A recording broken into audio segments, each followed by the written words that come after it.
Hello everyone, সকলোকে welcome জানাইছো আজিৰ এই ভিডিঅলৈ।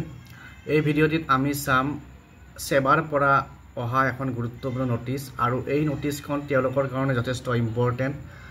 যিসকল আমাৰ বিদ্যালয়বিলাকৰ প্ৰধান শিক্ষক আছে, প্ৰধান শিক্ষক মহোদয় আছে আৰু বিদ্যালয়বিলাকৰ বিশেষকৈ হাইস্কুলবিলাকৰ সহকাৰী শিক্ষকসকল আছে, তেওঁলোকৰ কাৰণে নোটিছখন গুৰুত্বপূৰ্ণ। কাৰণ কিয় যিবিলাক আমাৰ দশম শ্ৰেণীৰ ষ্টুডেণ্টছ আছে তেওঁলোকৰ কাৰণে এই নোটিছখন দিয়া হৈছে। তো ইয়াত to the inspector of schools all district school inspector পঠোৱা হৈছে subject to keep bank account of all the students of class 10 studying in government provincialized and recognized fancy schools যিবিলাক আমাৰ class 10 ৰ student government high schoolত বা provincialized high school বা recognized fancy high schoolত পঢ়ি আছে তেওঁলোকৰ কাৰণে এই নোটিছখন তেওঁলোকৰ bank accountৰ লগত জড়িত।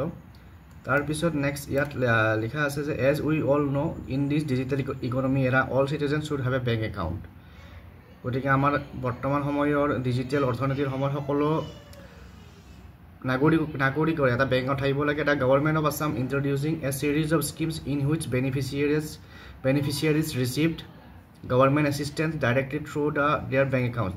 চৰকাৰে বিভিন্ন আঁচনিৰ যেহেতু বেংক একাউণ্টৰ জৰিয়তে সুবিধাবিলাক দিয়ে, সেইটো কাৰণে আমাৰ সকলোৰে এটা বেংক একাউণ্ট থকাটো দৰকাৰী। Similarly, this year the government of Assam is contemplating to provide some financial assistance to the students who will appear in the HLC examination 2026 studying in government provincialized and recognized fancy schools। গতিকে এইবাৰ যেহেতু আমাৰ মাননীয় মুখ্যমন্ত্ৰী মহোদয়ে ঘোষণা কৰিছিল যে যিবিলাক ল'ৰা ছোৱালী এইবাৰ মেট্ৰিক দিব 2026 চনত তেওঁলোকক চৰকাৰে এটা বিত্তীয় সাহায্য দিব, যাৰ জৰিয়তে তেওঁলোকে টিউশ্যনৰ সুবিধা কৰি ল'ব পাৰিব বা এটা পঢ়া খৰচ এটা তেওঁলোকক দিব। তো তাৰ সেইকাৰণে টু এভেইল সাচ বেনিফিট সেই সুবিধা ল'বৰ কাৰণে the student must have a proper bank account. ছাত্ৰ ছাত্ৰীসকলৰ এটা সঠিক বেংক একাউণ্ট থাকিব লাগিব। অকল বেংকটো খুলিলেই নহ'ব, বেংক একাউণ্ট তাৰ লগত আধাৰ লিংক এটচেট্ৰা যিখিনি একাউণ্টটো চলিবৰ কাৰণে যিখিনি ষ্টেপ ল'ব লাগে সেইখিনি ল'ব লাগিব। Dear for you are requested to inform heads of institution of government provincialise tea garden model schools fancy school to inform all their students to open a bank account if not yet opened। এতিয়া সেই কাৰণে এই সুবিধাটো যাতে প্ৰত্যেকজন ছাত্ৰ ছাত্ৰীয়ে পায় তাৰে কাৰণে সকলো ছাত্ৰ ছাত্ৰীয়ে যিসকলে দশম শ্ৰেণীত পঢ়ি আছে আমাৰ চৰকাৰী বা প্ৰভিঞ্চিয়েলাইজ বা ফেঞ্চাৰ বা টি গাৰ্ডেন মডেল স্কুলত পঢ়ি আছে তেওঁলোকে সকলোৱে এটা বেংক একাউণ্ট খুলিব লাগিব। যদিহে খোলা নাই, ইতিমধ্যে বহুতে বেংক একাউণ্ট খোলে যদিও তাৰে মাজতে দুই এজনৰ বেংক একাউণ্ট খুলিবলৈ থাকি যায় বিভিন্ন কাৰণত, আধাৰৰ প্ৰব্লেম ইটো সিটো প্ৰব্লেমৰ কাৰণে। গতিকে এই নোটিছখন স্কুল ইনস্পেক্টৰলৈকে আহিছে সেবাৰ ফালৰ পৰা, কিন্তু আল্টিমেটলি স্কুল ইনস্পেক্টৰৰ পৰা হেডমাষ্টাৰবিলাকলৈ আহিব বা স্কুলবিলাকলৈ আহিব। গতিকে এইখন এখন গুৰুত্বপূৰ্ণ জাননী আৰু সেইমতে আমাৰ সকলো ষ্টুডেণ্টবিলাকক তেওঁলোকে যাতে যিখিনি বেংক একাউণ্ট খুলিব লাগে সেইখিনি টাইমলি খোলে, তেতিয়াহে চৰকাৰে যি সুবিধা দিব ওলাইছে সেয়া লাভ কৰিব।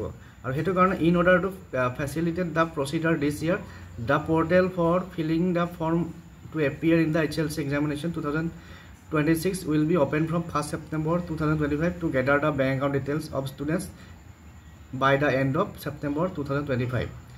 গতিকে যিহেতু দশম শ্ৰেণীৰ কাৰণে দিব, গতিকে দশম শ্ৰেণীৰ ছাত্ৰ ছাত্ৰীসকলে যাতে সেই সুবিধাটো লাভ কৰিব পাৰে তাৰ কাৰণে পৰ্টেল খুলিব। আৰু 1 ছেপ্টেম্বৰৰ পৰা যিহেতু মেট্ৰিকৰ ফৰ্ম ফিলাপবিলাক হ'ব, তো সেইমতে তাত বেংক একাউণ্টো দিব লাগিব। যদিহে বেংক একাউণ্ট দিব নোৱাৰে তেতিয়াহ'লে হয়তো তেওঁলোকে চৰকাৰে যি সুবিধা দিব বিচাৰিছে সেয়া ল'ব নোৱাৰিব বা নাপাব। গতিকে এই নোটিছখন বিশেষকৈ হাইস্কুলবিলাকৰ কাৰণে যথেষ্ট গুৰুত্বপূৰ্ণ, যাতে সকলো ছাত্ৰ ছাত্ৰীৰ বেংক একাউণ্টবিলাক সময়মতে খোলা হওক আৰু তেতিয়াহে তেওঁলোকে সুবিধাটো পাব। গতিকে আজিৰ ভিডিঅ'ত এইখন নোটিছখন শ্বেয়াৰ কৰিলোঁ আৰু আশা কৰিছোঁ আপোনালোকে চেনেলটো চাই থাকিব, ছাবস্ক্ৰাইব কৰি দিব। যদি ছাবস্ক্ৰাইব কৰা নাই এনেকুৱা ধৰণৰ আপডেট পাবৰ কাৰণে পুনৰ নেক্সট ভিডিঅ'ত লগ পাম। Thank U.